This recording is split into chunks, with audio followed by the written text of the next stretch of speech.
Secretary of State Mike Pompeo is in Germany to commemorate 30 years since the fall of the Berlin Wall. On November 9th, 1989, East Germany officially opened its borders, allowing East and West Germans to travel freely between the two countries. Longtime CBS News correspondent Allen Pizzey was in Berlin to cover that historic event. Here is his original report for the CBS Evening News. The chilly and forbidden gates through the Berlin Wall to the west appeared to swing open for East Germans tonight. An East German government official said the policy-making Central Committee had decided that East Germans may now cross the heavily fortified border at any exit point into West Germany. Politburo member Gunter Schabowski told a stunned press conference the police had been instructed to issue exit visas to anyone who asks for one. Until now, East Germans wishing to go west had to transit through a third country. Nearly 60,000 have gone out through Czechoslovakia in just this past week alone. Today's unprecedented action appears to be a desperate ploy to stop the hemorrhage.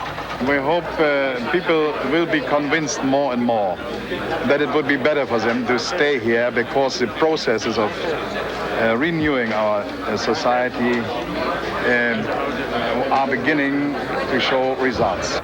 A new travel law passed only a few days ago, allowing everyone a month's foreign travel a year, was denounced in street protests as not enough and too little, too late.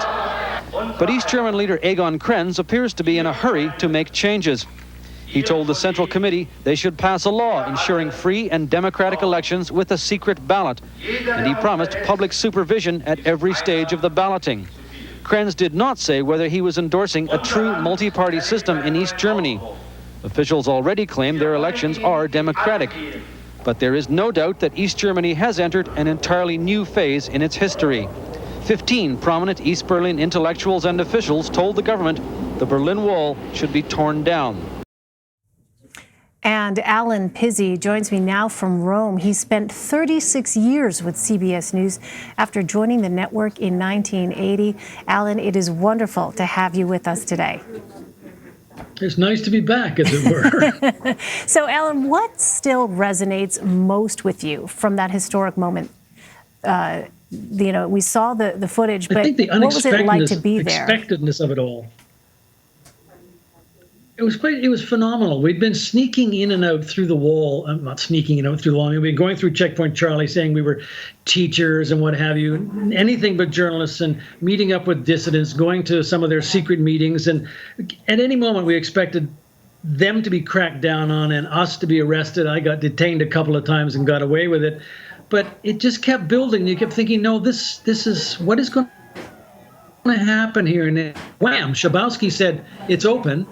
We didn't really believe it, and then it was, and it was the most phenomenal surge of people coming through the wall, and just the joy, the unbridled joy of it all, and it was just stunning. And I didn't think it would last, but it did. I still can't actually. It is to me probably the greatest story I've ever covered, apart from Mandela's being sworn in as president of South Africa. It was just spectacular. And as I say, most of us didn't expect it to happen that quickly, and it did, and it was really something. East Germans didn't expect it to happen that quickly either, quite frankly. Well, so then, Allen, take us back to the years leading up to this. How did East and West Germany coexist? Well, the West Germans sort of always felt that they felt the division, and they felt this kinship. The East Germans, it's hard to know because you couldn't really talk to them that much. The ones we did meet, the dissidents and so on, they didn't hate their country. They just wanted to be free. They wanted to be able to live and build their lives in a decent way, and they were willing to push for it, but they were always tentative. How far can you go under a common system? And so it was an interesting that. They liked the East Germans liked their system of protection, of health service, of education, and so on, but they didn't like the fact that basically communism under which they lived gave them all more or less the right all to be equally miserable, and they wanted more freedom. West Germans, I don't think they really saw unification for what it might be, expensive for starters, but we're a family split apart, I suppose, that feeling was always there underneath.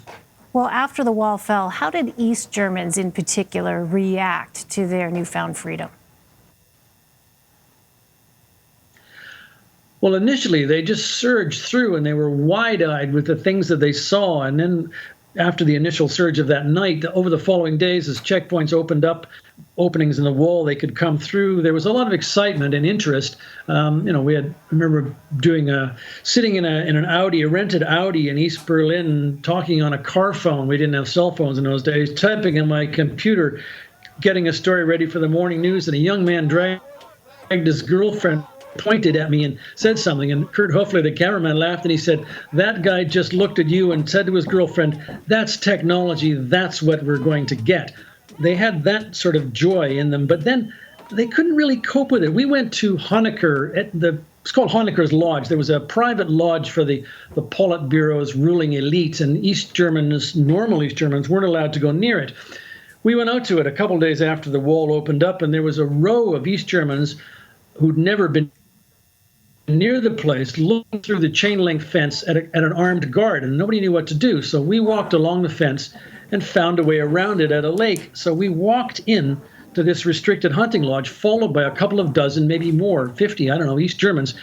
And Kurt Hoefler, the cameraman, turned to get a picture of them coming towards us, and they stopped. They wouldn't go into the lodge grounds unless we led them. So we did, sort of thinking, oh my God, what if they get to the place and trash it? We're going to be responsible. Right.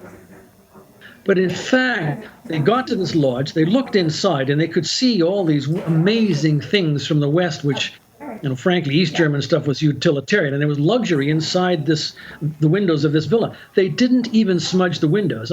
You'd expect that they would trash the place, because that's what happens basically in revolutions. They didn't. They stayed, I don't know if it was fearful or respectful or disciplined or what, but they didn't do what we thought. They behaved in a very restrained kind of way, which to me was very interesting about just how ingrained in them the discipline was of communism. All right, Allen Pizzey, you have had a front row seat to so many remarkable moments in global history. Thank you so much for sharing your reflections with us. It's been a pleasure once again.